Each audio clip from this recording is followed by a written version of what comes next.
ইনকিলাব মঞ্চের মুখপাত্র শরীফ ওসমান হাদির খুনিদের দ্রুত গ্রেফতার এবং বিচার দাবিতে দুপুরে আবারও সর্বাত্মক অবরোধ কর্মসূচি শুরু করেছে ইনকিলাব মঞ্চ। এই বিষয়ে জানাতে সরাসরি যুক্ত হচ্ছেন আমাদের সহকর্মী তাইমুন ইসলাম রায়হান। রায়হান, নেতাকর্মীদের উপস্থিতি আপনি কেমন দেখছেন?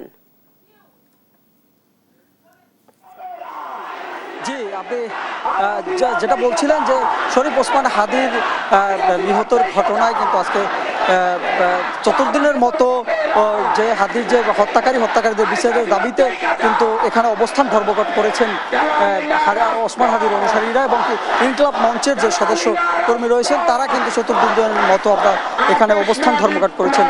আপনারা দেখছেন যে তারা কিন্তু স্লোগানে মুখরিত রেখেছেন যে শাহবাগ চত্বর। আমরা দুপুর থেকে দেখেছিলাম যে এখানে কিন্তু নারী পুরুষ উভয় মিলে এখানে এসেছেন এবং কি সবাই যার যার মতো করে বিভিন্ন প্লেকার্ড ব্যানার নিয়ে হাদি হত্যার বিচার দাবি করছেন। আজকে কিন্তু মূলত হচ্ছে চারটি দাবি তারা করছেন, যেমন হাদির খুনি ও খুনের পরিকল্পনাকারীদের এবং খুনের সহায়তাকারীদের আগামী 24 ঘন্টার মধ্যে তারা কিন্তু বিচার কার্যক্রম সম্পন্ন করতে বলছেন। এবং তারপরও আমরা আপনাদেরকে এই মুহূর্তে দেখাচ্ছিলাম যে হাদির বিচারের দাবিতে বিভিন্ন স্লোগান এবং কি প্লাকেটে ভারী হয়ে যে শাহবাগ চত্বর, এখানে কিন্তু ধীরে ধীরে মানুষজন আসছেন এবং কি এখনো আমরা দেখতে পাচ্ছি যে নারী পুরুষ সবাই কিন্তু স্বতঃস্ফূর্তভাবে যে হাদি হত্যার বিচারের দাবিতে এখানে অবস্থান করছেন। তো আমরা রয়েছি শাহবাগ চত্বরে।